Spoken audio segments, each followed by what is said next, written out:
The promise of lighter-than-air transportation effectively died in the burning wreckage of the Zeppelin Hindenburg in 1937.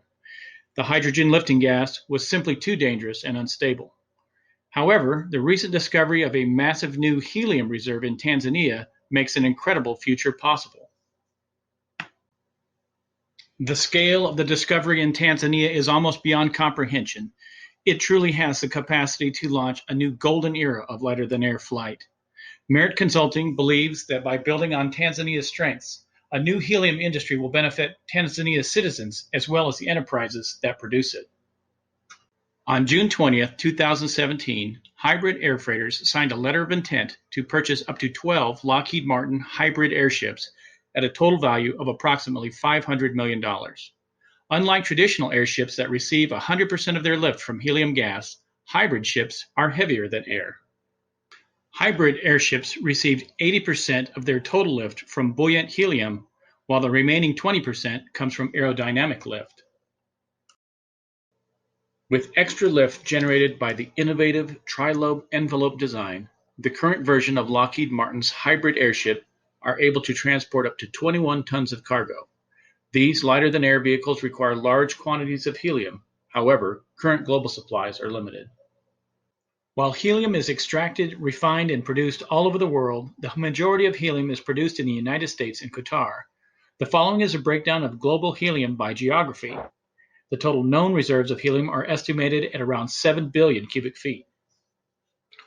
The new helium deposit that was just discovered is located in Tanzania in East Africa.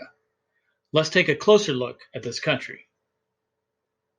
Tanzania's East African Rift Valley stretches all the way from the Ngorongoro crater pictured here to the banks of Lake Rukwa where the known deposits of helium are located, representing at least 54 billion cubic feet of helium, more than 6 times the current global supply for the entire world.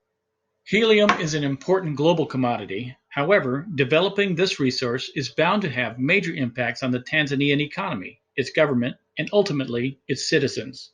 What do we know about this country? Let's take a historic look at how these trends have emerged since the end of one-party rule in the 1990s.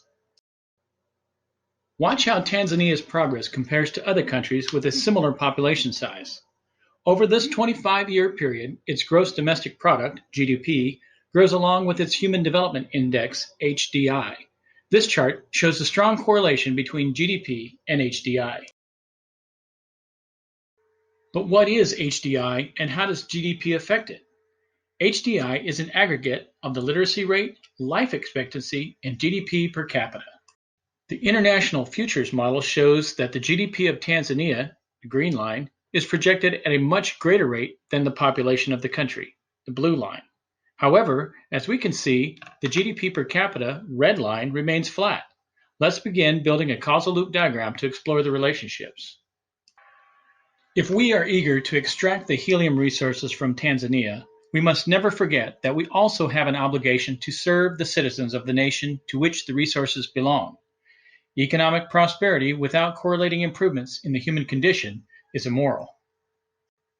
A simplified version of the International Futures Population Model shows how births can grow or reinforce the population, while deaths can reduce or balance the population. Immigration can be either positive or negative. We've seen how the GDP of Tanzania is expected to grow dramatically.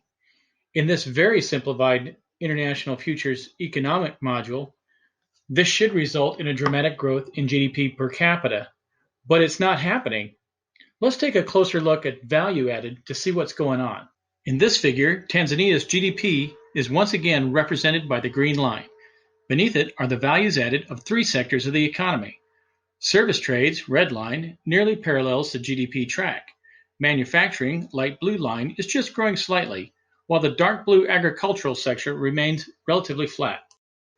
Service trades consist of retail, wholesale, and food and beverage industries.